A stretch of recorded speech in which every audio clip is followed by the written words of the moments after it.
standing proud together. For Canada. I'm Colin Mockery. I'm Deb McGrath, and we're making serious changes to the way we shop. Like this tube of toothpaste, made in Canada. Yeah, made in Canada, but it's not toothpaste. Really? It's cheese spread in a tube. Oh, I'll take 2 then. Let's protect Canadian jobs and Canadian business. Shop as if your country depends on it. Keep your money in Canada for Canada. What up, Mike? Toronto. VK on the beat. Check. I'm in Toronto, where you wanna get the city love. I'm from Toronto, where you wanna get the city love. I'm in Toronto, like we wanna get the city love. My city love me back for my city love. Welcome to episode 1648 of Toronto Mic'd, proudly brought to you by Great Lakes Brewery, a fiercely independent craft brewery who believes in supporting communities, good times, and brewing amazing beer. Order online for free local home delivery in the GTA.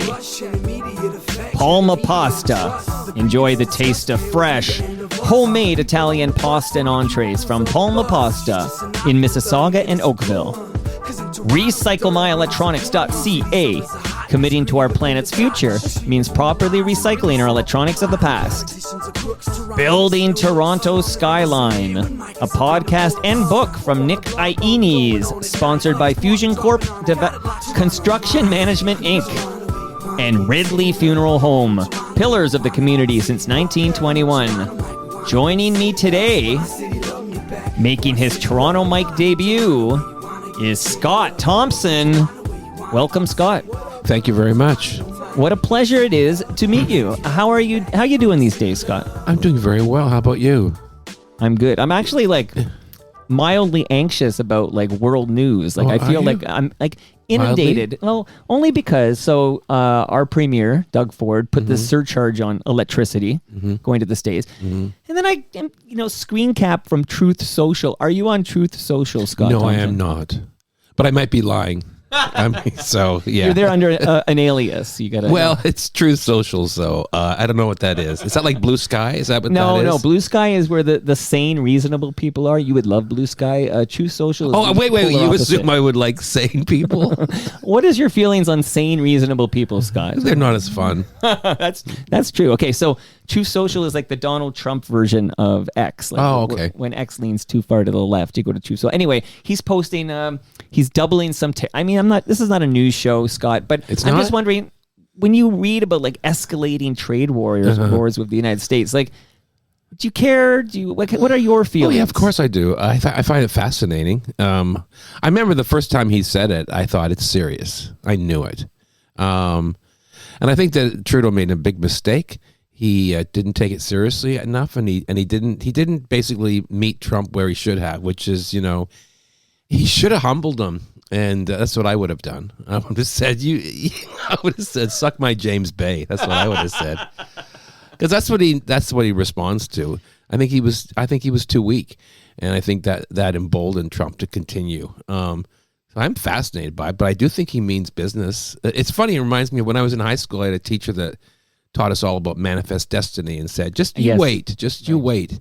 It will come, and I think it is coming. I remember that day in school. You learn about the Louisiana Purchase, yes, right? And you learn about Alaska. Well, you learn about Alaska, and you go, "Are you kidding me? What losers we were! We lost Alaska like that." I think it was really sad. Well, Russia had it. Yeah, I know. We should have gotten it. It's really, I never could understand why we didn't get Alaska. It always bothered me. It's all that oil. I don't even really believe it's real. I go, "There's no way Alaska's not real." Have you ever been to Alaska? No, but I'm going very soon. I'm going to be there in a month. What brings you to Alaska? Kids in the Hall are doing a show in Anchorage for a Comic-Con. That's cool. Yeah, I've been, so this will be my first time to Alaska, yeah. Okay, that's wild. Okay, so hopefully you're allowed in America. Who knows where this is going? Well, it's interesting because I'm going to be launching my tour in 3 weeks. It'll be a big tour. It's mostly in the States. Just you? Yeah. Okay, well. It's a Buddy Cole tour. It's one of my characters. It's called The Last Glory Hole. And it'll be mostly in the States. There's a couple of Canadian dates, but hopefully this summer I'll do a Canadian tour. But we'll see. It's interesting. I'm really thrilled by it because I find I thrive in those kind of times. But okay, what happens though? I'm a war comic, is what I'm saying. Well, we need you at a time like this, Scott. But what about, now again, maybe I'm being paranoid here, but I think you are. Well, I don't even know you, but I think you are. Hear me out here. Okay, so the electricity surcharge, not a tariff, because he's not the prime minister. What's the difference? A tariff is a federal thing. Right. Like when you're premier of Ontario, you can't put tariffs on things. Like that's a federal. So he calls it a surcharge because that's something he can actually do. Okay. Right. So like let's say at some point I feel like Trump is itching to make a call to the military as commander-in-chief of the world's largest military. Like he's looking for a reason to justify some sort of military invasion. Do you really think that? Well, I'm starting to feel like maybe, and I'm happy Doug, I didn't vote for Doug, but I'm glad he's pushing hard with this stuff. But I just wonder, are we giving him a reason to call the military? And what does the military do if they get a call from the commander-in-chief to invade Canada? Like what happens then? And tell me now if you think I'm out to lunch. They'll do it. So you don't care. I mean, I think you don't care, but you're not worried about this. Are you kidding me? I care deeply. I'm fascinated by it, and I don't want it to happen, but I have this terrible feeling something like that might happen. I think he's trying to cripple the country economically. I think that's his goal. I don't think he's a warmonger at all. I think his first 4-year term, and people forget, that was the first time in my life that the Americans did not initiate any wars. And that's something I've kept. I go, you know what? You can say a lot of bad things about him, but there's some things that I agreed with. And then this happened. And so it's kind of like, I just don't know what to think now. But I mean, the thing is, Cold Wars, quite often, they can easily slide into hot wars. And you know what I mean? Because people make mistakes, and no one could, once you unleash that kind of a beast, you unearth those kinds of feelings. You're not in control any longer, and it will have what it has. What it has. You know what I mean? Whatever that thing is, it will be what it is supposed to be, and you can't stop it. When Buddy Cole is in the United States on this tour, he's on war footing. So is he going to talk about this? Oh yes, and I have, and also because I have my I have an opener that'll be traveling with me, Lou Perez, and he's an American, Hispanic American. So he's like, his family are from originally like South America. So we're going to pretend that he's Mexican because it'll be more funnier, right? But I'm going to be shooting stuff along the way, and I absolutely will. I have a monologue of buddies that I might unearth for an encore, which is Buddy basically coming out as a Canadian. Okay, do you mind if I play a bit of this? Sure. I love Buddy Cole. Yeah. I am curious, and maybe after I play this, how much I play is up to you. I'm comfortable to play a lot of this, but I don't know if you'll be itching to chime in. I don't your care. mic's open.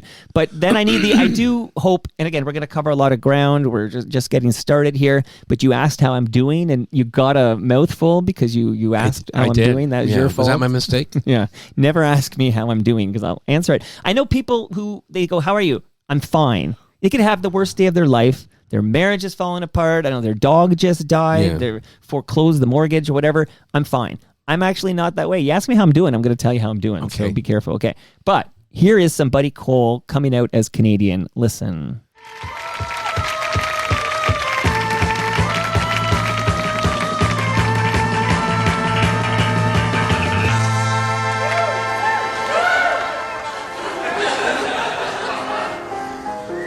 Show business is full of actors, singers, dancers, and models. And then there's me. Actor, singer, dancer, model, Canadian.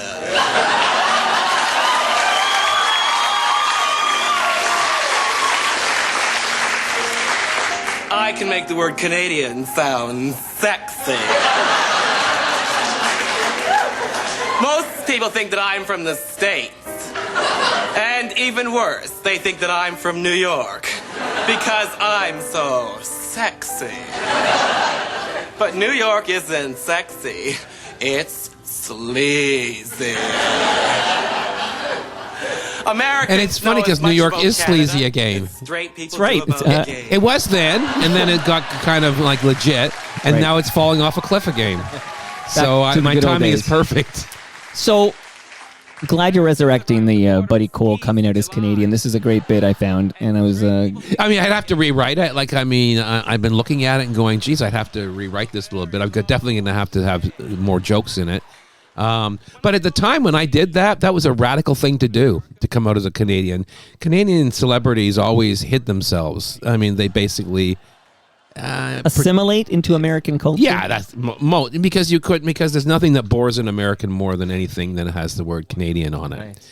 And they won't watch anything Canadian. They don't want to see it. But that was then. Things have changed. Canada has, we have a different world now. But then, no, absolutely all celebrities that were Canadian pretended they were American.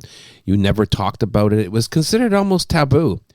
And I remember when I did Larry Sanders, and one of the things I said to Gary when he asked me to be on the show, he said, I want you to be a openly gay character. And I went, oh, God, are you kidding me? And I said, oh, really? And he's like, oh, yeah. I said, okay, but here's the deal.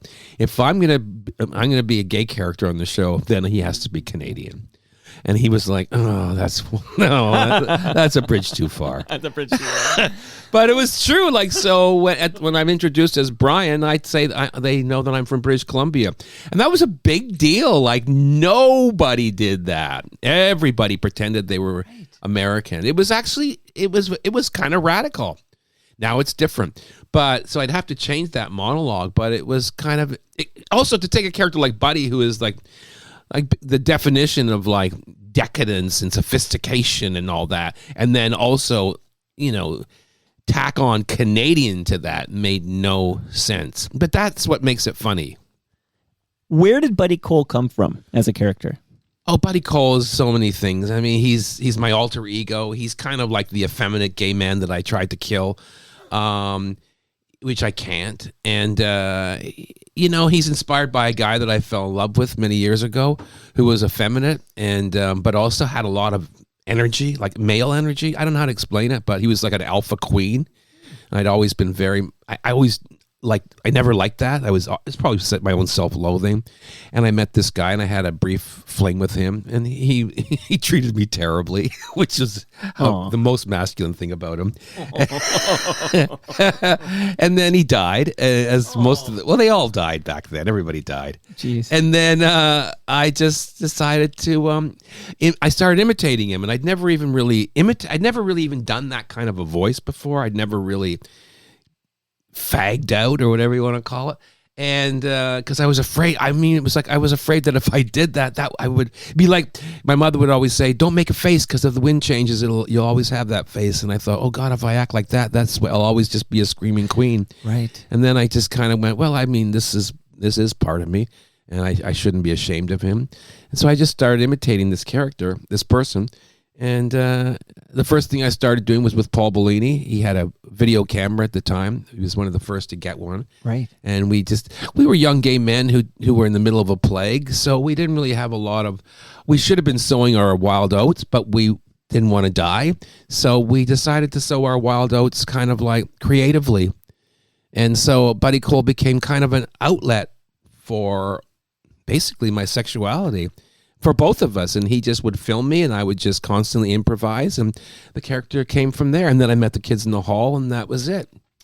How's Paul doing? Very well. Yeah, he's doing very well. Yeah. Good. And you guys are Mouth Congress. Yes, we have an album out right now, a double album, 17 original songs. It's called Valley of Song. And we wrote that and we basically produced it the last 3 years. Well, it's a real passion project. Scott, I'm not sure if you are even aware. Where are you? Like, where is this? Like, who sent you here? Oh, Arlene Glickman, my agent. Let's just give some love for a moment to Arlene and Larry. I had a great chat with Larry. Larry's a wonderful guy. So Larry, I had the best chat with Larry, and we're going to be chatting again. But in this conversation, I think I said to Larry something about how, because I had Kevin McDonald over. You did? I had him over in this very basement. Uh-huh. We took a photo by Toronto Tree. And I've always wanted to get all of you at some point in this all of the kids in the hall, because of how important that show was to me. Appointment viewing. I still watch it. I love Kids in the Hall. And I mentioned this to Larry. Larry mentions Arlene knows you. How She's been my agent forever. Yeah. Wow, what a small world, right? And then next thing you know, here you are. Yes. So, Larry, I know you're listening. Arlene, I know you're listening. Thank you very much. You're my second kid here. Thank you, Arlene, for everything. Thank you, Arlene, for everything. And Larry, I look forward to the chat. Again, this is going to jump around quite a bit here, because you keep mentioning things, and then I want to go off on tangents. I know I have a tendency to mention things. You dropped the F slur. Did I? Which I will. Well, you have I love license. that you said that. The F slur. Well, okay, so I won't use that term. Yeah, yeah. But because I don't have I feel I don't have license. This is like on Seinfeld when Watley converted to Judaism for the jokes, right? Like, so yeah, I won't use the term. I don't care about that stuff. So you don't care? 'Cause I'm curious. Like, we have a couple of. I'm thinking of what is it? The Dire Straits song "Money for Nothing" has the F slur in it. Does it? Yeah, it's got the F slur in it. So can I play a clip? I'm gonna play a clip. You gonna play fag? That piece? No, but that's a great piece. I'm going to play something else, because I produced a show for years for Ralph. It was a podcast for Ralph Ben-Mergy. Oh, yeah. We have a double date coming up. Ralph and his wife and me and my wife are going to go out for Italian food. Okay. It's going to be very fun. But Ralph, of course, hosted a Friday night show. Yes. And I'm just going to play a clip from that here. Okay. Because it all ties together here. Don, this is a big thrill for me. I'm glad you could get dressed up for the occasion. Well, it's on location. He's shooting. Yeah, I heard you were doing a big show, and we were working, so I thought I want to come and wish you the best. Thank you. Thank you. To see Don here. Don Cherry. Do you prefer the Donald or just Don? Well, I like Donald. Okay, sit down. And I heard you were talking earlier about violence in hockey. Yeah. And I have to say that I am in your camp, sir. I love the violence in hockey. Well, when you start talking love, I'm in trouble. I'll tell you that. I'll tell you something. I really enjoy the violence. We were having the same, and I think the reason the level of belligerence in the NHL is being brought down is the Europeans. The faggy Europeans. And we're having the exact same problem. We are having the exact same... Well, you should know. I do, Don. Listen to this. And we're having the exact same problem in the gay community right now. Whenever a brawl breaks out in a bar, all the Europeans are in the corner saying, "Don't hit me, don't hit me." And the Canadians are out there slugging it away,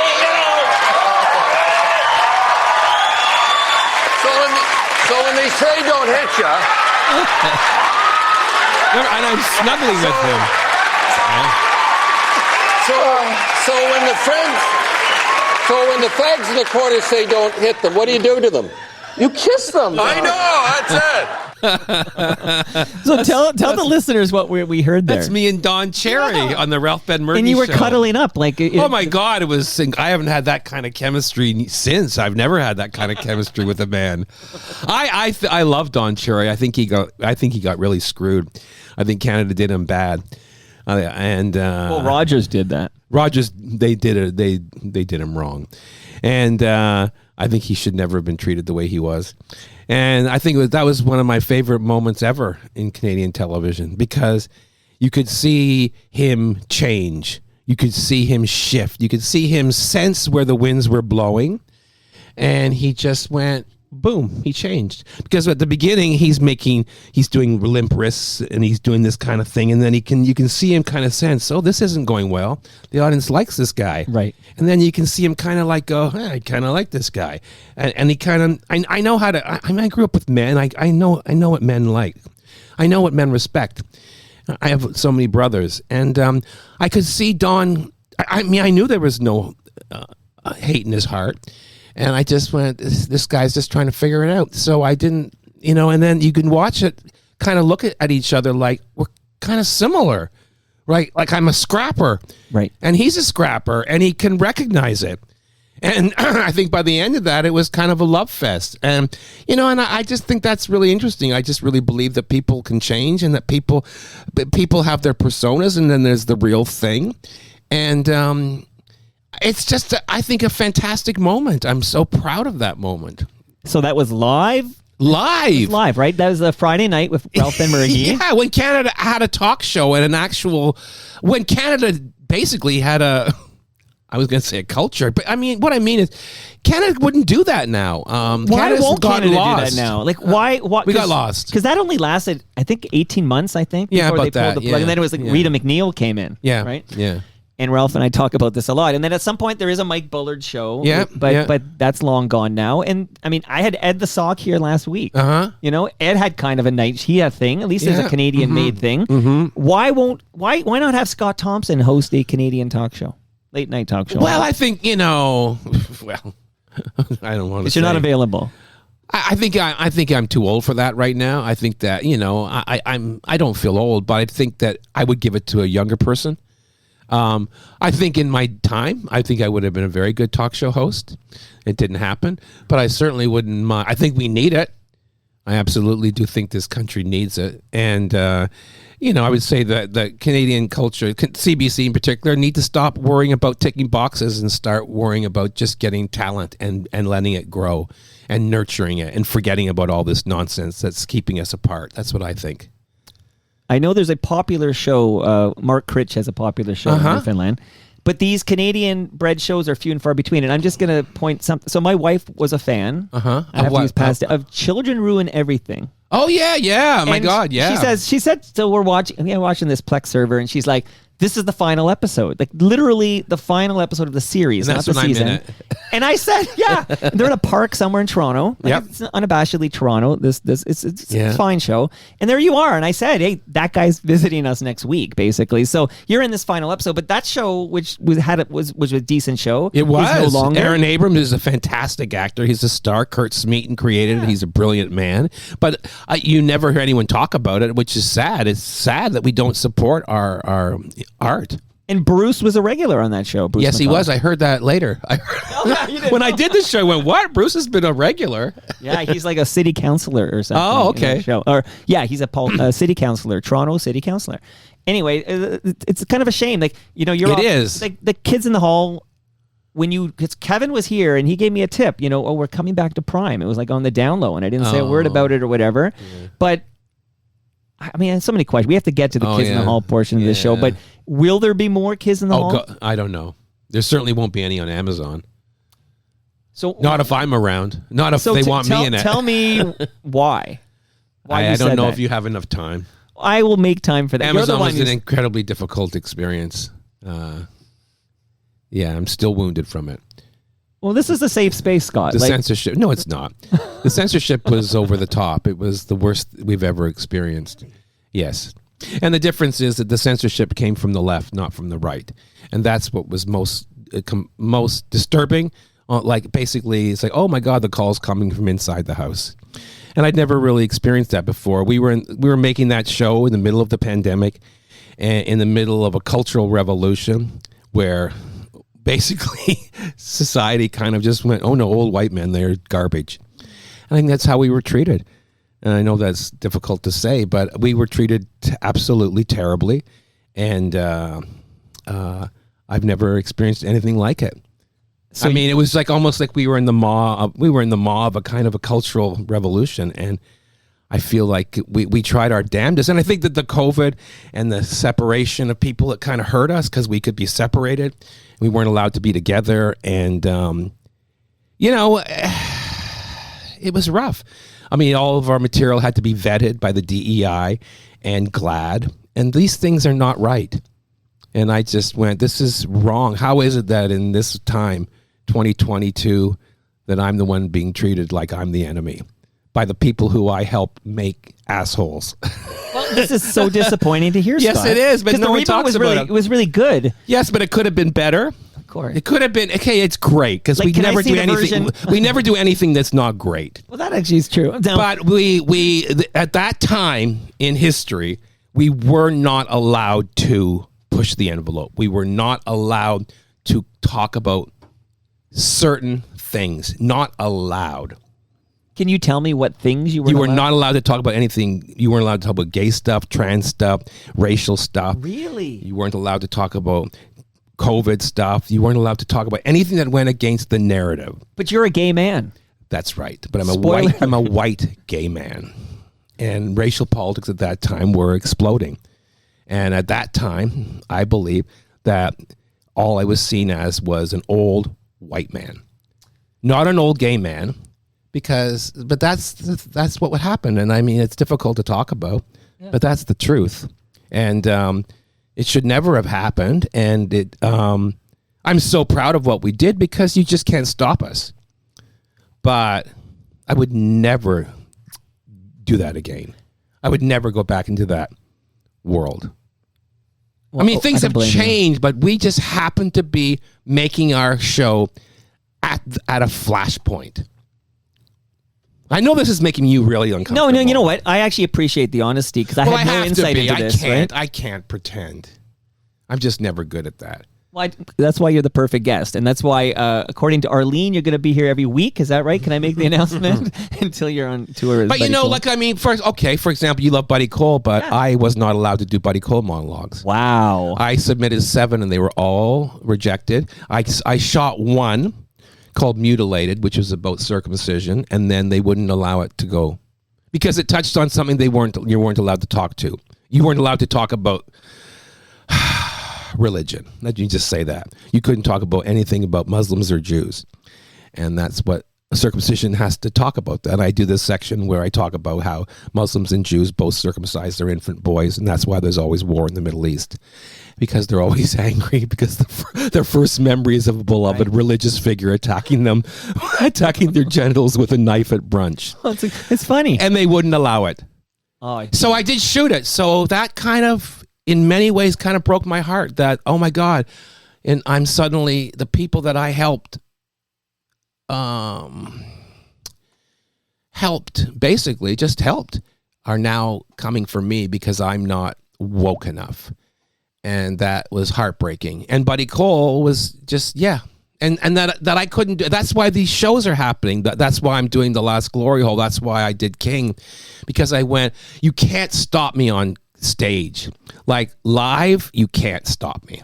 right. You can try, but I knew that the time that legacy media was frozen, there was like I feel like there was like an ice jam. And the Kids in the Hall happened to be making our show at that moment when there was like an ice jam. And I knew eventually that ice would be freed, but we had to do our best to make the best comedy we could at this point in time. So I remember Kids in the Hall when I would watch it on CBC was extremely edgy. Like the running, I don't want to say the F slur. I don't say it, running faggot. The running faggot. Look, here's the thing. Okay, for example, you would have no problem calling me queer, but I never signed off on queer. Queer to me is just as But I wouldn't call you queer. I would call you probably could. You might even call yourself queer. I mean, I don't even, queer means, queer could be, you could be in a throuple and you could call yourself queer. Right. So no one asked me or any of my generation whether we were okay with it. So if I want to say fag, I will. And I mean, my God, I just watched a South Park episode, an old one, where they said that fag means like a biker who rides their Harley loud. So, that's all I'm saying. If you go tune into Eddie Murphy's Delirious, oh my God, it's every third word. It's every third word. Yeah. Yes. Yeah. So, and in that clip live on CBC Friday night with Ralph Ben-Murgy that you were on with Don Cherry, that fantastic clip, he drops the F word. Like he mimics you and drops the F word. Yes. I was shocked to hear Don Cherry. I said, "Oh, he can't say that," but you're saying he can say that. It was different. Yeah. Yes, he can. Anybody can. You have to take the consequences, but you can. There's no law against it. Look at. Excuse me, this kind of tiptoeing around these things means that the Kids in the Hall now, anytime that word is said, they're censored, which means that you're attacking my material. So how in the world is that helping people like me when you're silencing me? You're right. And that they would never do that to a black comedian if he wanted to use the N-word. So I demand the exact same treatment. Makes sense, doesn't it? Yeah, makes complete sense. Stop it! I mean, seriously, stop the censorship of the Kids in the Hall.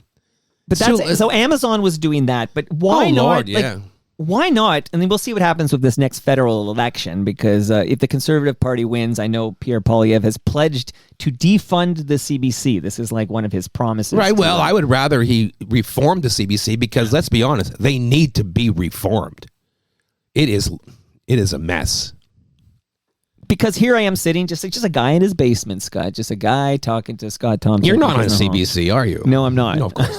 Although it's funny because when I saw you park the car and I came to get you, I was walking. So I'm pointing out there like we're outside walking. But I was chatting with Roman, my neighbor, who said, "Mike, I just saw you on This Hour Has 22 Minutes." And I said, "Oh yeah." Because they took a clip of me talking to Charlie Angus and they put it on the most recent episode of This Hour Is 22 Minutes. And I'm like, yeah, that was cool, right? And he goes, yeah, did that help? Did you get some more hits or something? And I said, it would have been nice if there was any semblance of credit, like even sticking any words like from Toronto Mic'd or something. Because what they did, whoever makes This Hour Is 22 Minutes, is they went to my YouTube channel. They took video that was recorded down here with me and Charlie Angus talking about Wayne Gretzky.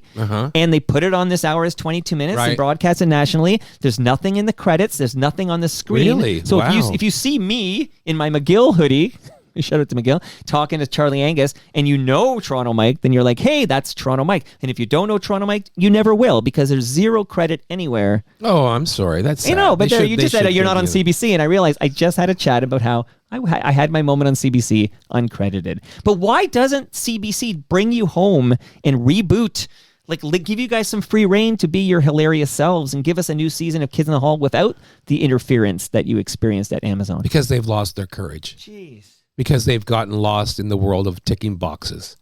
And we don't tick enough boxes. I think it's that simple. And we're old. And people are afraid to push the envelope. And people are afraid because cancel culture has led to a place where people are afraid of losing everything. And I guess the Kids in the Hall came about in a time, our first kick of the can, when things were kind of breaking apart. And that's where I think we are right now, because right now I think we're in a wonderful place. You don't like that? No, where things are breaking up and things are changing. It's disruptive. You want disruption. Well, I think disruption has to happen occasionally. And I think that, one person's tragedy is another person's, opportunity. And I'm always thinking about art, and art thrives on disruption. So I'm not afraid of it. No. Like, I'm not really, like most people are I'm not depressed right now. I'm not like upset, worried about the future. I'm actually quite thrilled. I think it's all going to work out. I mean, I think it's going to be rocky, but I don't know. You're optimistic. I am. Yeah. I feel I've had a rocky road anyways. So I'm kind of ready for it. You mentioned rocky road, and anybody who knows about your life knows you've experienced some trauma. Yes, certainly. Yeah. Yeah. Like textbook trauma. Textbook trauma. Yeah. I don't know how comfortable you are, but oh boy, a question from Andrew Ward. Are these people asking questions? Yeah, on the live stream, there's more comments. Is this questions. live? Yes, you're on live.torontomike.com. And how am I doing? Well, fuck Amazon for muzzling the kids in the hall. Canada Kev is writing that. Good. J-Ho is like sad to hear about the problems they had making kids in the hall. Ian Service just says, hell yeah. Yeah. Moose Grumpy says, big FOTM crowd today. FOTM, Scott, stands for Friend of Toronto Mike. Oh, okay. You're now an FOTM. Okay. Thanks to Arlene, and that's thanks to Larry. Mm-hmm. And Larry, just for the FOTMs listening, that's thanks to the VP of Sales, who said, hey, will you talk to my dad's old buddy Larry? And we jumped on a Zoom, and it was the most interesting conversation with Larry. And now here you are. Okay, so a lot happening. But this Andrew Ward question is, my parents moved to Brampton in the 1970s. Yeah. And my dad taught math at Brampton Centennial in 1975. Who's this? His name is Andrew Ward, the guy who wrote it in. I don't know his dad's name. Is there a Mr. Ward? I don't know. But Mr. Ward is the father of somebody who is listening now, Andrew. And you know where this is going. Of course but I do. Are you comfortable? And if you're not, you can tap out. But I just released a video from our album called In the Papers, which is a video, and it basically touches, it's about fame, and it's basically, the theme is be careful what you wish for. And it's about all the different kinds of fame, and then it's about the shooting. Would you please share with us? I don't think everyone listening is aware of this, the Brampton shooting, and that you were there. Like, tell me, man. Like, tell me. Well, I was 16. It was my English class, and a guy in my class that I grew up with, he shot up the school. He was after my teacher.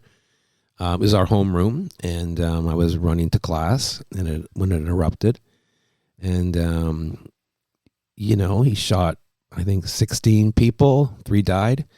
It was like the first modern high school shooting. I mean, it really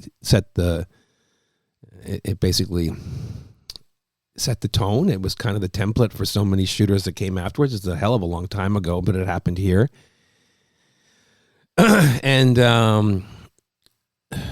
so that basically I had to hide in the class. The teacher saved my life. He grabbed me, and it's been this thing that's kind of haunted me my whole life. I really feel like it's sort of changed me.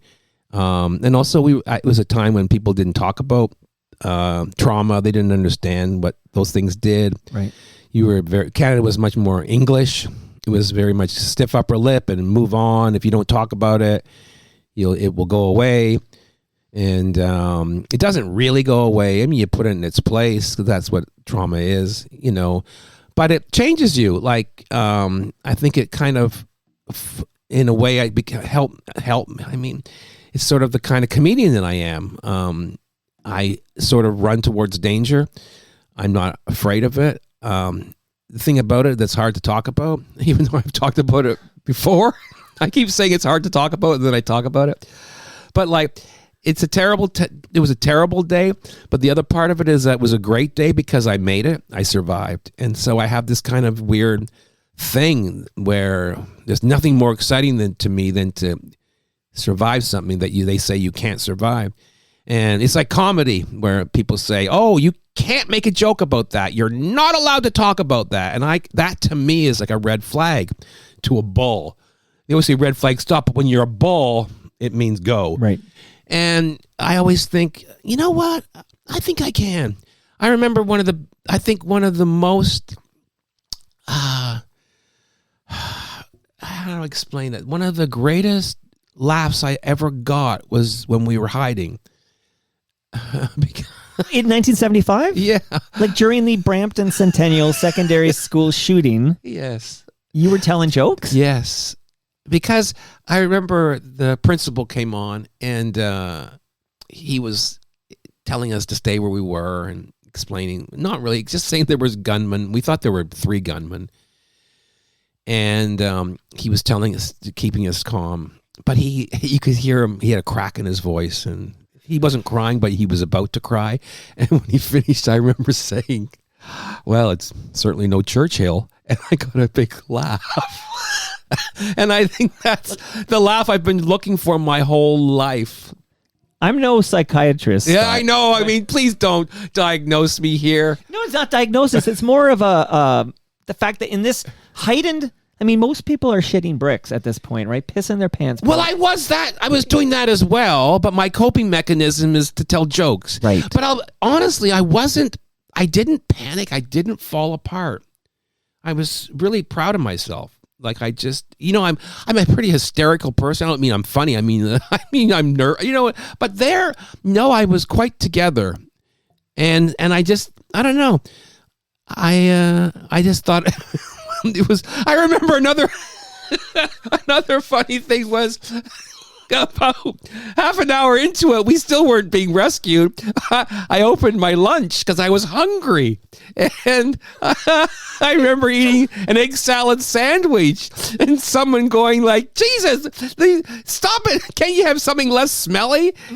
Scott, how can you have an appetite? Well, I was hungry. And there was this guy that I remember, he was really a big tough guy, and he was crying. He was a mess. And I remember, here's the thing, Mike, I was in shock. I just was in shock. But one response, because I just had a woman named Arlene Bishop over Yeah. who woke up one morning and beside her, and her boyfriend was dead. Dead. Yeah, dead. And she described in great detail, sitting in the very seat you're sitting in, she talked about being unable to remember what number you call to get 911. That makes sense. You know, and Meanwhile, you have the wherewithal to make a very funny joke. You're now going to eat. This is this is the best part. And the classroom that I had run into, that the teacher had thrown me into, was the very same classroom that my younger brother had run out of. And we looked close enough. We looked enough alike that he thought I was him. And about 20 minutes into it, the teacher went, "Wait, you're not Dean." And I'm like, "What do you mean I'm not?" That's his name. And I go, "I'm Scott." He goes, "Oh, geez, where's Dean?" Because Dean had run out when the shooting had begun. And so the whole time I'm thinking, well, I don't know, my brother might be dead. And I don't know. I just... I get the trauma that you're... It's trauma. On the live stream, Andrew Ward is actually watching live, and his dad was there. So you were witness to this shooting. I know his dad, Yeah. And Andrew's sharing that his father won't talk about it. Lots of people won't. I think that's why I'm here. I have a movie. I've been writing this movie. It's called Dance with My Bones. I've been writing it since the day after Columbine. When Columbine happened, I was in Los Angeles, and I was making the only sitcom pilot that I had ever done, and it was my first day of shooting. And I remember arriving at the studio, and everybody was, clustered around the television, and they were watching Columbine. I remember I had this incredible, I don't know, I don't call it triggering, but I just had this, I looked at the kids, and they looked a lot like us. Sure. And I went, oh, I had this moment of like, wow, what's happening? And that night I had a dream where my teacher, her name was Margaret Wright, Mrs. Wright, because you never would call a teacher by their first name. Right. And she came to me in a dream, and she said, she knocked on the door, and I was partying. I was up to no good. I went to the door, and there she was. And she said, "Scott, I want you to dance with my bones." And I woke up, and I wrote it down. And the next morning when I woke up and looked at that, I went, oh, she wants me to write something to show her that what happened didn't happen for naught. Like to let her know that what happened that day, it wasn't, how do I explain that there was some good that came out of it, and to show her that I had become a writer, because she was my English teacher and she had encouraged me to write. She was the first person in my life, first teacher that had seen that I had talent, and I was always in trouble, and she would always, I have a lot of detentions, and whenever I'd have a detention, she'd make me write a poem.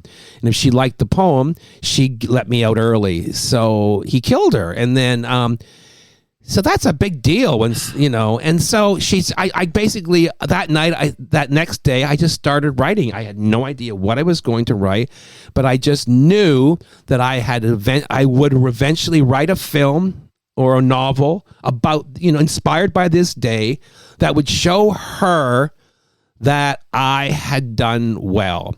And I've been writing it ever since. That's over 25 years. And now it is finally starting to move. And I have some producers that are really interested in making this film. And it looks like it's going to happen. It must be very cathartic for you. Incredible. It's been like ever since that day I went, when I first started writing, I don't know how to write a screenplay. I don't even know how I'm going to do it. But I've just been writing and writing and writing and just changing it and figuring it out and trying to figure out every day, what she was telling me. Because at one point, about halfway into it, about 12 years into writing it, I realized that I had not been dancing with her bones. I'd just been showing her bones. And I realized that what I had written was a memoir. And people were kind of, I don't know how to explain it. They read it and go, well, it's wonderful, but we can't make this. And it scared people. And also I realized that it was too inside baseball, that I had to open it up and I had to invent things and dance with her bones. And that was a big revelation to me. Oh, I don't have to be a slave to the truth. All I have to be a slave to is the story and the spirit, essentially. The spirit. Right. And so that kind of helped me go, okay, I don't have to be exact. I can create something that's that came from it. My inspiration were like the Stand By Me and movies like that. And that's what's happened. And now people are really liking it. And I think it's going to happen. My goal is to direct it. That's what I want to do.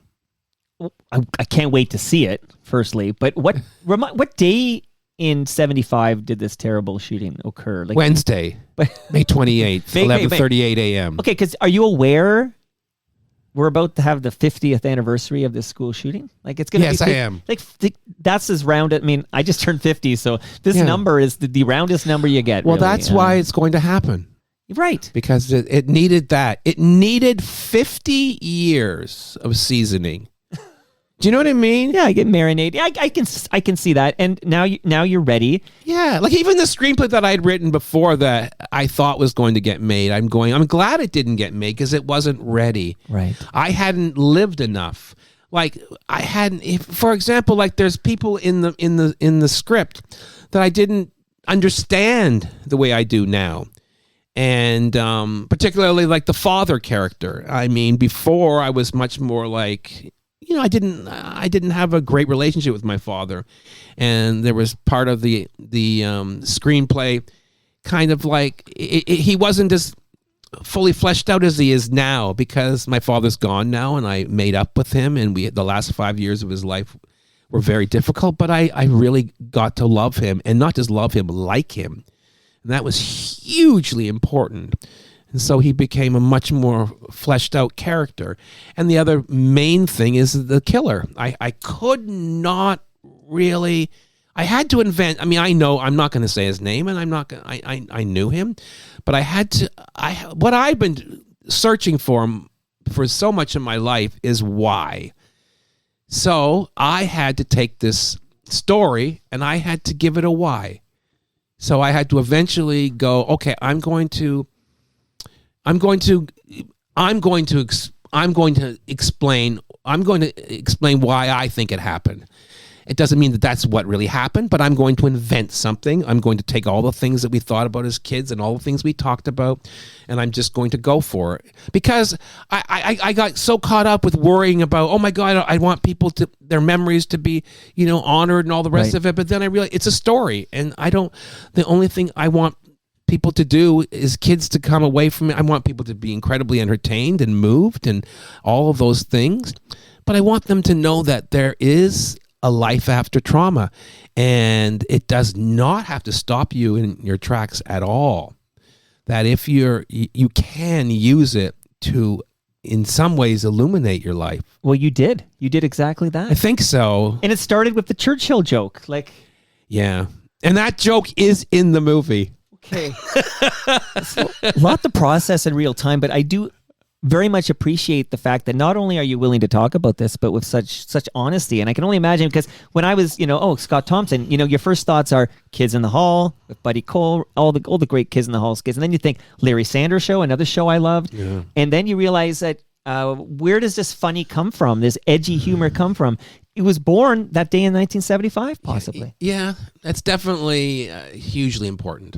Hugely important, yeah. I mean, the next day, once the shock wears off, of course, that's when I fell apart. But that day, shock is an incredible thing. It just protects you. The adrenaline is rushing. Well, adrenaline, and that's the thing. I mean, it does, it's sort of, in a way, I've been kind of chasing that adrenaline. It's like a war baby, because when you make it, when we finally were taken out of the school, you can't imagine what that felt like. When we started talking, Scott, we were talking about how I have this mild anxiety about this escalating trade war with the United States. And I don't trust Trump as far as I can throw him. He's got the world's largest military. And if he wants something, I don't trust they don't roll the tanks and take it. And you were kind of like, oh, it's exciting. And and you do realize, though, you got that hit of adrenaline in 1975. Yes. And you are pro chaos in some regard. No, but that is probably related. Maybe you will be cool. I don't think you can fluster Scott Thompson. Well, here's the thing: because of 1975. Weird things fluster me, like losing my key will fluster me more than a gunman. And I mean, I'm going to bring it up now just because it ties in. But you were firebombed. I was firebombed. Yeah. Okay, so I was firebombed. Yeah. So this is obviously, now we've progressed, and again, we don't have time to cover your entire life and career because you would be here several hours. No, I've had quite an exciting life. That's you were living in West Hollywood. Yes. Do you want to quickly just surmise Yeah, my what I'm talking boyfriend about? and I, Joel Soler, he was a filmmaker, and he made a documentary about Saddam Hussein. It's called Uncle Saddam, and I wrote it. And it's a documentary about the Hussein family. This is all pre 9/11, and it's basically like a lifestyles of the rich and famous, but looking at the Husseins, because he was a madman. Sure. And we made this film together, completely ignorant of what was happening in the world. A year before 9/11, and we were living in Los Angeles in West Hollywood. We had a nice little house. We were like we were living the life. And he went to Iraq on his own. He came back with all this footage, and we made this film just blissfully unaware of how the world was shifting. And he made it, he put it out there, and then it started to tour like the festivals. And then we started to hear from people that we were being targeted. And I just, he said to me, Scott, someone's going to come after us. And I was like, what are you talking about? I didn't really understand any of that stuff. This is pre everything, right. Pre 9/11, pre Islamic terrorism, pre any of that stuff. Right. And so I didn't really believe it. And then he said that our phone was tapped and our house was being watched. And I didn't believe it until about a week before it happened. There was a man outside our house, and he was reading a newspaper, just like in the movies. And I went, he was there every day, and I thought, someone's watching us. And I didn't understand it. And then one day, I remember on the phone, there was crackling, and then I heard someone talking about us. And I went, my God, our phone is tapped. But no one really believed me, and I didn't really quite believe it. And then we were firebombed. It was, basically someone came to our home, and they filled the giant garbage. They had these huge garbage cans in LA that are about 5.5 feet tall, and they filled them with gasoline. They set them on fire, and they had buckets of red paint, and they threw it on the house so it dripped off like blood. And then they put a note inside the foyer that said, in the name of Allah, the merciful and compassionate, burn this satanic film or you will be dead. And that's what we woke up to. And that was just the beginning of the end. And he fled. He went to France. He went into hiding. I went back to Canada. That's where I bought my condo. Because I went, if I'm going to die in LA, I need to have somewhere to go home. I need a home in Toronto. And that sort of brought me back. But firebombing. And I remember we called the police. They took about an hour to arrive because they didn't really believe it.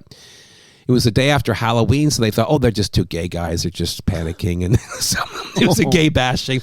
But no one really, we said it was an Islamic fundamentalist terrorist group, and no one had ever even heard those words put together like that. Right. And they were like, what are you talking about? And then eventually they realized it was real. And then that was the beginning and I wrote a movie, a show about it. So yeah, I've been kind of stalked by violence a lot of my life. I think it's what that's what made me realize I wrote a show about violence, because I thought, why is it? Like, do I attract it? Why? Well, no, because in both circumstances you were sort of wrong place, wrong time. Basically, I'm like a zealot kind of character. Yeah. I don't know what it is, and I just keep surviving. I would argue that you're not just surviving, but you're thriving. Well, I am. I feel great. I do feel great. You look great. Geez, you survived cancer. I survived. That alone is a trauma for absolutely. Yes. Many a person. And you knew that these guys were business because the note wrote, in the name of Allah, the merciful and compassionate, burn the satanic film or you will be dead. But now the best part is dead was, dead was underlined in case we didn't take it seriously enough. That's when you know they're serious, because they underlined dead. Okay, we're going to take a breath here because I have a couple of questions about. I won't trust me. How about your people watching? Are they going? I got so many tabs open here. No, please. They're calling it real talk. # real talk. Okay. No, and nice notes too about how well you're doing. Scott's doing awesome. So people are thoroughly enjoying this conversation and your openness. So I'm going to reward you now before I get a little Kids in the Hall origin story here, but sure. I'm going to reward you by, and I have no idea, Scott, You're going to tell me now you don't drink beer. I'm going to ask you now. Do you drink beer? Yes, I do. Okay. Oh, I'm going to say no? No, I want you to say yes. I drink beer, yeah. Okay. I have fresh craft beer from Great Lakes Brewery for you. This is delicious. It's brewed right here in Southern Etobicoke. That's as local as it's going to get. So you're going to take some beer home with you, Scott. Thank you. Thank you very much. Do you like Italian food? All these tough Oh, I questions, love right? Italian food. Who doesn't? Well, I don't want to know the people who don't like Italian Can you food. imagine not liking Italian food? Seriously. Okay. Hook it to my veins. The good people at Palma Pasta. So they're not in Brampton where you're from. They're in Mississauga and Oakville, close enough. But palmapasta.com. They sent over, it's in my freezer right now, a large lasagna for you, Scott Thompson. Oh, really? So this is an empty box, but it's in my freezer. Okay, thank you. You'll leave with a lasagna. Oh, wonderful. And hopefully you'll never need their services, but if when you do inevitably need them, they're here for you. Ridley Funeral Home, they sent over a measuring tape for you, Scott. Oh, no, I don't intend to die. Well, I don't think you are going to die, to be quite honest with you. I wouldn't take that bet. Okay. 2 pieces of advice, and then I'm going to get my oldest and I got a haircut together. Like, we bought a father and son deal from Andy from your neighborhood barbershop, and we did this yesterday. And I bring it up my oldest son, not to brag, I have an oldest son. How many kids do you have? 4. Nice. And the oldest goes to York. Oh, So, okay. That's where we're going to pick it up. But I want to Okay. tell you, Scott Thompson, about recyclemyelectronics.ca. Okay. Because if you have old cables, old I do. electronics, Oh, don't yeah. throw it in the garbage, Scott. No? Because the chemicals end up in our landfill. Uh-oh. Go to recyclemyelectronics.ca, put in your postal code. They'll tell you where to drop it off to be properly recycled. And last but not least, all right, shout out to Nick Iones, who stepped up to fuel the real talk. He's got a great podcast called Building Toronto's Skyline. The most recent episode is about One Young, which will be the tallest skyscraper in the country. 105 stories. I don't know, what, 500 and... I got the note somewhere, 530 meters. It's going to be like the penthouse, which is $30 million. I'm not selling these condos. I'm not a real estate guy. But if you have an extra $30 million and you want that penthouse, you'll be at the same level as the CN Tower observation deck at One Young Street. Who'd want to live like that? Good question. I can't imagine the elevator ride. That would be awful. But we do talk to Pinnacle International about it on the most recent episode of Building Toronto Skyline from Nick Iones. So thank you, Nick. Okay, so I mentioned York University because you were kicked out of York. I was, yeah. And again, we talked about how you're okay with disruption. Well, I have Is to that be. because you were so disruptive at York? Yeah, I've been disruptive most of my life. I was thrown out for discipline, behavioral issues.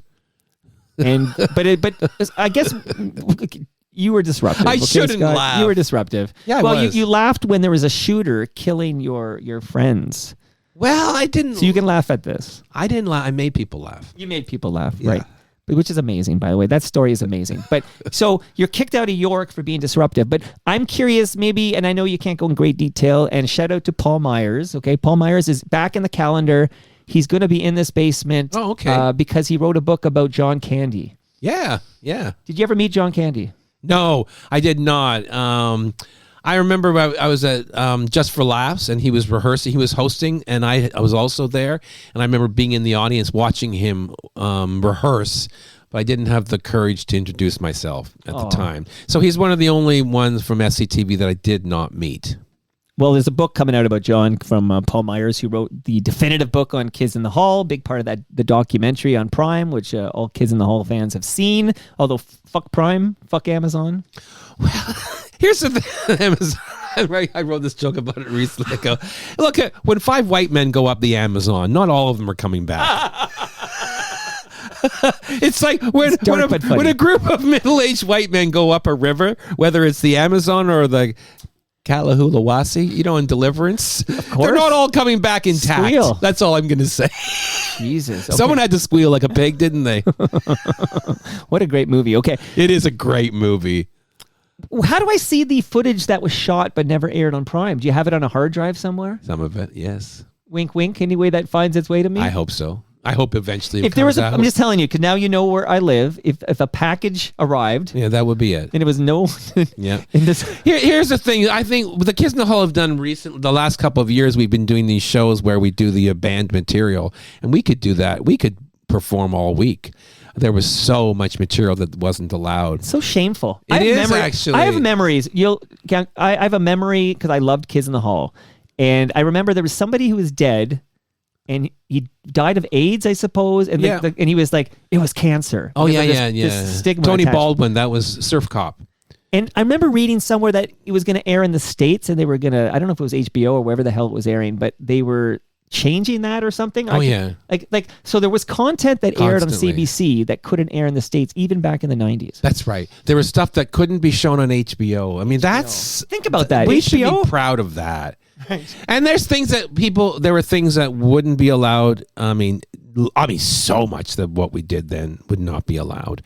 But we would have things that would be allowed on CBC but not allowed on HBO. That's kind of amazing because countries have different, like Canada's religion is something that the States, you just can't. Right. And Canada's not as strict about that. We're stricter about, you can't make fun of the French. There's that kind of stuff. Well, stupid stuff like that. But we have no problem with, sex stuff. And, But we do now. Oh, we do now. Yeah, we do now. Well, I was going to say that Canada's changed. Props to CBC in the 90s, though, that they didn't censor you. Well, no, it was a different time. And also, censorship back then came from the right. It was the religious right. And I have to say, I miss them a little bit. Well, you're in luck, Scott. I have news for you. No, there's the secular left and the religious right. They're coming back with a vengeance. Well, it is coming back. I mean, here's the thing. I don't like any extremes. I think that all extremes, they eventually meet. They become the same thing. So that kind of impulse to squelch free speech is not a right or a left thing. It's just a type of person.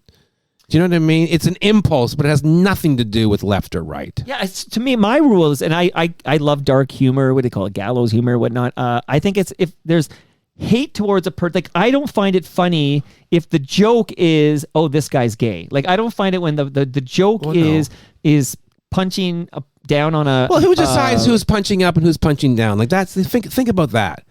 Who decides what's up and what's down? But I will say, in the clip I pulled from the Ben Murgy show, you Right. using the F slur, I thought was funny and fine. Right. But when I heard Don Cherry say it does hit differently. True, but I disarmed him. Don't Right, I disarm him. It's a great moment, but it does hit differently when. But a you would straight never guy, if they showed that today on CBC, they would censor it. 100%. How in the world is that progress? I'm shocked it wasn't censored, even though there must have been some delay. I'm shocked that they let the F slur go in. Well, the kids in the hall were monsters. The five of us you couldn't fight us. I mean, one of us you could, but five, no. Right. Well, tell me now how you end up in Kids in the Hall. I know you've been asked this probably a million times. Oh, yes, I have. But and again, that's why I brought up Paul Myers. I'm like, why did I bring up Paul? Yeah, if you want the story, there's a doc, and not that we want you to watch Prime. Go steal it. How's that? Steal it? Pirate Bay? What did they used to say? Steal this book. Steal this book. Yeah. Right? Maybe you'll have a Plex server, a Canada Kev or something. But I know it starts with Mark McKinney, right? How do you end up in Kids in the Hall? Oh, I went with my friend Darlene, took me to a midnight show of the original Kids in the Hall when they had just joined with the audience. There were 8 of them. And at the time, I was just an actor, wanted to, have an actual acting career and be funny on talk shows. And I just remember they came out, they were performing, and it was just a revelation. I went, oh my God, this is what I'm going to do. It was love at first sight. And I remember saying to my friend Darlene, I got to be in that group. I just have to be in that group. I just knew I had to do it. No matter what, I had to be in that group. They were doing everything that I wanted to do.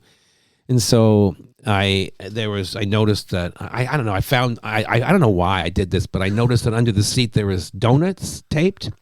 So and there was almost no one in the theater. It was almost completely empty. And I went, oh my God, there's donuts taped everywhere. They probably need it for a bit. So I don't know what. I was thinking, I didn't think, oh, I'll ruin the bit. I just took a donut and I started putting it into, breaking it up and whipping it at them on stage. I just wanted to be noticed. And they were like, who's doing that? And it was like, it's me. I was proud. And then afterwards, I remember Bruce coming up to me and going, are you the asshole who was throwing donuts on us? And I went, yeah. And he was like, well, why? I go, I don't know. And I go, you ruined our bit. I went, I know, but, you recovered. I knew you would. And that was it. And I think they couldn't forget it. And Mark was the one that was most charmed by it. And so he eventually asked me to do a guest spot with them. And then when I did that guest spot, I knew that I wasn't leaving. So I arrived with a bag of wigs and dresses because I've got to make myself useful. Right. And that was it. Like I don't think they knew I had no intentions of going anywhere. And then I just made myself, I don't know. I made myself indispensable. You were last kid in. Yep. And no that more was it. joiners. No more joiners. I swallowed the key. You called it. Yeah. I was just no way anyone was getting back in. No. I knew it. I had to throw away the key. But who are the Love Cats? Oh, that was a team that I did with Darlene Harrison and Karen Ballard and Tim Sims. We were basically an improv team, and we were wild. We didn't really follow any of the rules. We said no all the time. But we right, it's yes and or whatever. No, yes, we were yes. No, we were no and. And we would wear costumes and we would dress up. So we were a little notorious. It's funny, this episode opened, I have these pro bono PSAs about buying Canadian, and this gentleman, Mike Okamore, I hope I say his name right, Okamore, he's been sending these to me, and I played one by Ron James. And yeah, I saw those. Yeah, I heard so those. I've been playing these, and I got one sent to me today, and I played it off the top. No one asked me Deborah to do any McGrath. of them. Well, you know what? Call him mockery. So these got, one of them is Larry McInnes, who's an FOTM. He's been on. He does a lot of stuff with Bob and Doug McKenzie, and anyway, so this pro bono group. If you were interested in doing one, I could totally. I mean, you won't get paid, but you get more from coming on Toronto Mike, because at least you get a lasagna and some fresh craft beer here. But I will tell. I'm doing that. Mike. I'm definitely. So buying Colin Canadian. Mockery is like the improv best. man. He's the greatest. He's the greatest. Yeah. Him and Deborah. They're hilarious. Yeah. I mean, I've known them both forever. I mean, when I was in Second City, it was with Deb was the head of us. Deb was in the main stage, but she was amazing. Yeah, the kids in the hall all went through Second City, but none of us lasted. Well, it's all funny how it all comes together, because I was going to ask you, what was I about to ask you about SCD? Oh yeah, were you at the reunion that Martin Scorsese filmed? Yep. Yeah. So now, because I know Colin and Deborah were there. Yeah, and I performed at it. Why do you think, because I'm sure you probably don't have a direct line to Mr. Scorsese, or maybe you do, Scott, I shouldn't make these assumptions, but why do you think Scorsese shelved this footage and we're never going to see it? Like, wasn't that supposed to be an SCTV? Yes. You had Rick Moranis there, for goodness I sake. don't know what happened. Jeez. And was it good? Because Oh, God, yeah. So it was good. Yeah. Because I was not there. I don't know. I mean, I'm hoping that eventually does come out. Look, it's been a long time. And now has you've got been. Joe Flaherty's gone. Shout out to Ridley Funeral Home. We lost Joe. So the longer this thing sits on the shelf, the less likely it is we ever see this. Yeah, I would love that. I mean, yeah, Joe's gone and John's gone. John was gone well before long the time reunion, ago. obviously. Yeah. But yeah, I think it was the anniversary of his passing, maybe this last week, actually. Oh, really? It's been 30 years. Yeah, that's a long time. Jeez. Yeah, gosh. a long time. Larger than life. Okay. Well, anyway, so you don't have any insight into that, except that I had don't. Dave Thomas on the show. What did he say? He says he doesn't think we're going to see it. He says That's too bad. something happened. No one has the specifics, but something happened. Something happened. Yeah, like maybe it was tied to some. Maybe here's my just my speculation. Like maybe the reunion was tied to an airing of old SCTV, and there was some licensing thing somewhere. Maybe with, I don't know what, that they weren't going to do that anymore. So no dominoes were falling to make this Scorsese. And then Scorsese's a type of guy, apparently, who moves on to other projects, and then he's always working on something. I think he did The Irishman next, which, takes 4 hours to watch. I can't imagine how long it takes to make it. And he's several projects deep now, and he's not getting any younger. And I don't think we're ever going to see footage of this SCTV reunion that you were at. Oh, that's sad. I know. That is sad. Okay. But I don't feel sorry for them. They've had a great run. But it would be nice to see. I would like to see that. I mean, yeah, I would like to see that. And if you talk to any Canadian comedy fan, the two shows that are going to be cited most often as our excellence in comedy are going to be SCTV, the TV show, and Kids in the Hall. So you're part of that lineage. Yeah, I will tell you right now. Yeah. SCTV was definitely my biggest influence. Yeah. Absolutely. Okay. Quick question from the live stream, which is unrelated to anything we're talking about. Oh, okay. So they're not. But they're listening. They're listening and they're loving it. Do you have any maybe an opinion on the fact that Buffy St. Marie? Oh, this is a good one. So Buffy St. Marie, for those who didn't watch the CBC doc, there's overwhelming evidence that she was born an Italian American, raised in America. I think it's not overwhelming evidence. Well, let's hear what you true. think then. It's true. Right, which is the same thing, kind of, right? Yeah. Overwhelming evidence that it is true. That so when she is adopted into an indigenous community, she's already in her 20s. Yeah. But she presents herself for decades, and I watched her on Sesame Street back in the 70s, okay? She presents herself for decades as a proud Indigenous woman, and she Yes. won many an award, was celebrated for being a spokesperson for her Indigenous community, but she's an Italian American. Yeah. What are your thoughts, Scott Thompson? Well, I feel sorry for her because she's an old lady, and she's obviously a very talented person and has contributed a lot to culture. But she was a race grifter, and I think part of the problem is that to me it points up the emptiness of that kind of thinking. I mean, I think that it's also our fault for putting so much emphasis on race and ethnicity and all the rest of it. It's all silly. And I think we should, you know what I mean? And so, because I go, well, okay, she's not a Native woman, but she still wrote those songs. Like, they're still great songs. So I do think that eventually people will find a way to forgive her. But I do look at it and I can't help but have empathy for her and go, wow, that must be really terrible at the end of your life to have that. Because she didn't, I mean, yes, what she did was wrong, but she didn't really hurt anyone. Do you know what I mean? See, I had this conversation with a gentleman named Mark Merlanen, who is an Indigenous man, and he says Indigenous people were harmed because awards that would be earmarked for Indigenous people. Yeah. So because then I go, maybe awards shouldn't be marked for people because of their race.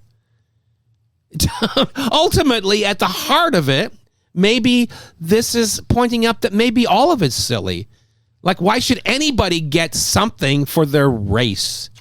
Do you know what I mean? I don't want any awards for my race. Right. I don't want any awards. Well, you're not getting an award for your race. I won't. We're not allowed to. I'm not. I don't want to get any awards for being for being gay. I want to be talent. Right. I want it only for my talent. I'm with you 100%. But the Indigenous community, for decades, we had this policy of assimilation where we literally took them out of their communities and we put them in schools to beat them into whiteness. It's so because of that history, that all too recent history, there's sort of I would call it the pendulum swinging. We need to sort of over-celebrate Indigenous people. Well, I think that's exactly a great word. It is over-celebrate, and therefore see, I don't like any of that stuff because I go, how am I, like as a gay man, and especially the kind of arc that I've had, right. I go, geez, are you hiring me because I'm gay and you want to show off how progressive you are, or do you really think I'm the best person for the job? I personally want to be seen as the best person for the job.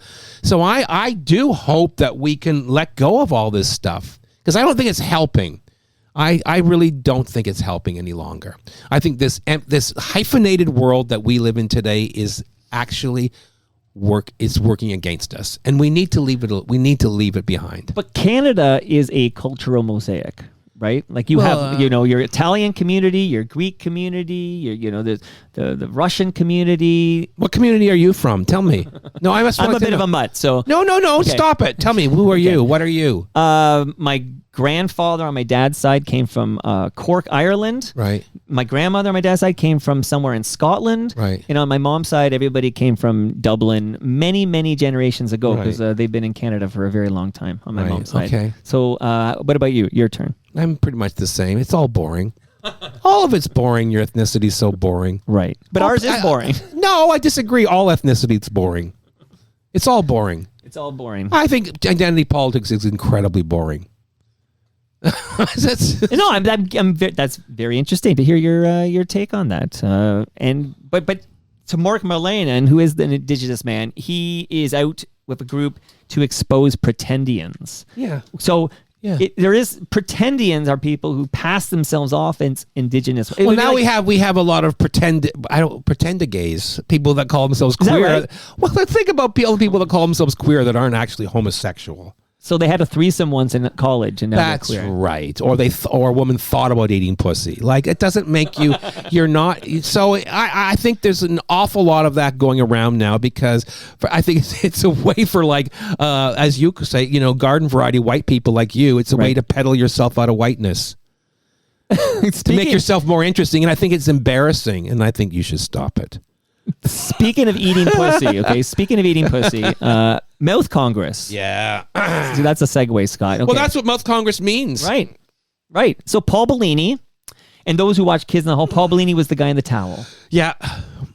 Great Paul Bellini, and I'm glad to hear he's doing better now. Okay. So Paul Bellini and yourself, Mouth Congress. Can I just play a bit of Mouth Congress? Which one are you gonna play? I'm going to surprise you because I only loaded up one, but here we go.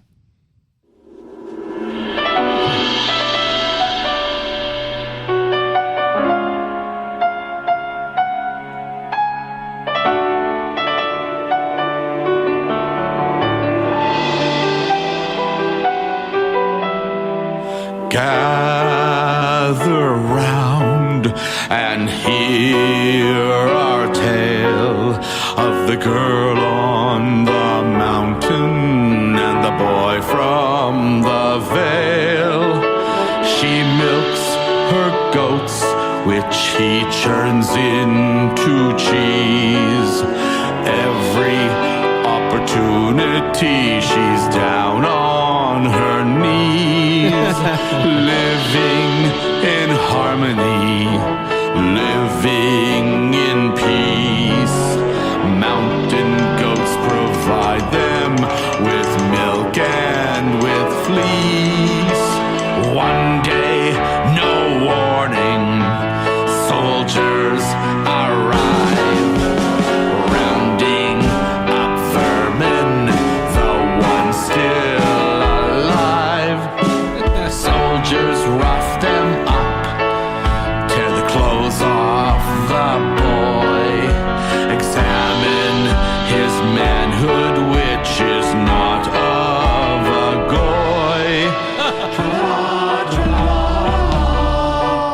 He's shoved into a boxcar, nowhere to move, nowhere to breathe.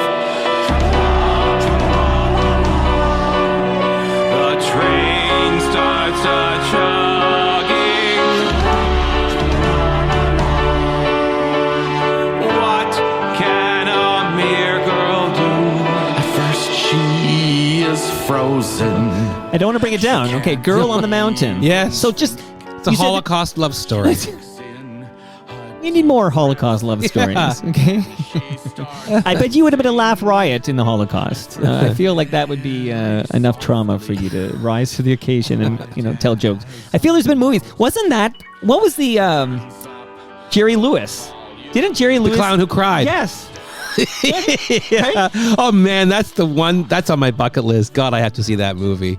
I want to see it too. But famously, he said no one will ever see it, and it's never been in public. But there were private viewing parties for people who had a copy. I've never been to one, but that's one of my dreams. So in order, this is what I want, Scott. Okay, in order, I want everything that's on the cutting room floor from that Amazon season of Kids in the Hall we got a couple years back. I want that. I want to see the Day the Clown Cried. Is that? Oh yeah, yeah, from Jerry Lewis, which is basically, I guess he's a clown who's entertaining children in a concentration camp. Yes, and.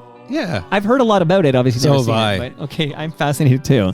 Wonder why that never got released. I know, but then they did make that movie with the Italian guy, Life is Beautiful. Yeah. Which was similar. Yeah, very similar. And that yeah, what about, isn't the producers similar too? It's about a guy trying to make a terrible musical. Sure. And they take this Nazi guy who's written a play and then it becomes a big hit. Right. Mel Brooks, yeah. Yeah. Jeez, okay. So... It's odd that you chose that song. Well, I don't know why I chose that song, to be honest. I think it was random. But Mouth Congress has new material. 17 original songs. It's a double album. It's called Valley of a Song. It's a real album. It's real music. All kinds of music.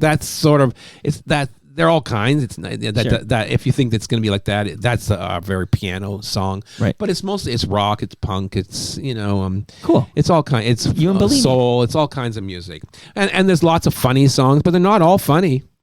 There's some heavy stuff. There's some really heavy music. There's a country song about the shooting. Yeah, it's a real passion project. It's the thing I'm most proud of right now. No one cares, because here's what I realized. People hate side projects. If like, no one wants the Kids in the Hall to branch out and do anything different. This is like Gord Downey's solo career, okay? Nobody wanted, he couldn't fill up the Rivoli, okay? But No. if he was in Tragically Hip, he could do 5 nights at No one the cares about Rogers Center. Keith Richards' solo album. And I have had to accept that. Look, it bothers me, but I go, they really don't care unless it's the 5 of us. But that's incentive to make sure all 5 of you, like, is there any of you 5 who maybe resists doing Kids in the Hall stuff? Are you all on board still? Well, yeah. I mean, I don't want to talk about that stuff. That right one now. we can, we'll give you a pass on. You've been so open and honest. But no, I won't even speculate, but after the recording, I'll speculate. Okay, Yeah. I'll think after the recording. Quick hits here, because I'm trying to keep you to 90 minutes, but you're so freaking interesting. But Well, what time is it? Because I have to be home by 1, remember? Oh, okay. Then we're gonna have do to go 5 soon. minutes. Give me 5 minutes, Yeah. and then I will Okay. set you free. Okay. Quick. Do you have a Gary Shandling story? Because Devin Hughes because you were on Larry Sanders' show. Oh, yes, I was. And you were great on the show, and I love that show very much. Speaking of HBO, any quick hit on Gary before I play a little clip? Oh, Lord. Jesus, I guess you don't mind things that aren't funny, right? I don't mind things that aren't funny. Well, Have you heard the show? the first, this is going to make me seem like the trauma king. But like when I first started the show, the second week of my time on Larry Sanders, my brother committed suicide. Oh, I'm sorry, man. And thank you. It was a long time ago, but it was very traumatic. And my mom told me, you got to finish your job before you come home. So I had one day more on the show, and one day that I had to shoot. So I went in and did it. But Gary was incredibly kind. This is like not a funny story, but I remember Gary knew what I was going through, and he took me aside. We had a long talk in his office, and he told me all about losing his brother when he was young, and we had a really wonderful conversation about that. And that was when I realized this is not just a comedy genius. This is a really good man.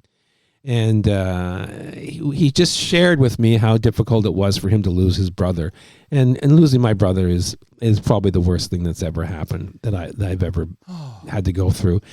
But because we were like just a year apart, Right? And Irish twins, and that's one of my favorite memories of Gary, is just how kind and compassionate he was. And that's when I realized that I think he's probably the greatest comedian I've ever worked with, other than the other 4 Kids in the Hall, because they're all masters. But I also just realized this guy has a big heart, and those two things can coexist. Oh, thank you for sharing. And so sorry that, of all the trauma you lived through, that sounds like that's going to hit the hardest. Oh, That- yeah. I can't imagine. Oh, yeah. So, Scott, I only have 2 more minutes with Okay. you. And my oldest daughter, she's in Montreal, but we were chatting last night, and I said you were coming over. And she says to me, make sure you ask him about, and then she said the name of a show. So this is a 20-second clip. Look, where'd you buy this? From the guy on the exit ramp? This is disgusting. Calm down, Picky Ricardo. He made us a great breakfast, and you're just riding his butt. Oh, yeah. And not in a good way. Thank you, Homer. It's a pleasure cooking for you. Well, get used to it, because I'm gonna stay. Fabulous. Here's the key to the lotion cabinet. Grady, are you sure you want to live with him? It's either him or that girl who put Mother Earth as a reference. And with a male roommate, we could walk around naked. Way ahead of you. Woo! So that's The Simpsons, one of my favorite shows of all time, Oh, yes, right the up there. best. How did you end up on The Simpsons, Scott? They just asked me. I played a character called Grady. I think I did 3 episodes. I think I did 3 episodes. 3 times. I think the first one I did, it won an Emmy. But I kiss Homer. They just basically wrote this part for me, and I wasn't famous enough to be like a famous character. Like it wasn't like a Scott Thompson character, Right. But that's kind of the like best. Kim Basinger and Alec Baldwin. And But it's the best thing about being cult. That's actually a real recipe for longevity. And I just played this character Grady, and they liked him, and I was very honored because when I went in to record it, they all came in. And they said they never do that, so I was Like really Dan honored. Castellaneta, Nancy Cartwright. Yes. Amazing. Julie Kavner, right? Of course. They all came in for my episode, and Hank Azaria? Yep. And they gave me the best swag I have ever gotten. Better than the lasagna and the beer. Nothing as good as that. But I still have a bag that I use. It's like a suit bag that I continue to use. It has Homer. It says on the outside, it's got a big decal that says like Homer Security, and I love it. It's been the best gifts. They give you such good gifts. Is Grady coming back to The Simpsons anytime? I don't know. I hope so. I'd love to do another Simpsons 3 times. That's pretty cool. That's very cool. And Scott, this was very cool. I really appreciate this. Thanks for dropping by. And hopefully this isn't the last time, because I realize I have a cutting room floor with a whole episode of stuff I wasn't able to get to. But thanks so much for your time today. Thank you. And that brings us to the end of our 1,640. Do you remember? What was it? 48th show. Wow. Got to get that number right. Okay, 1648. Wow. That's a lot.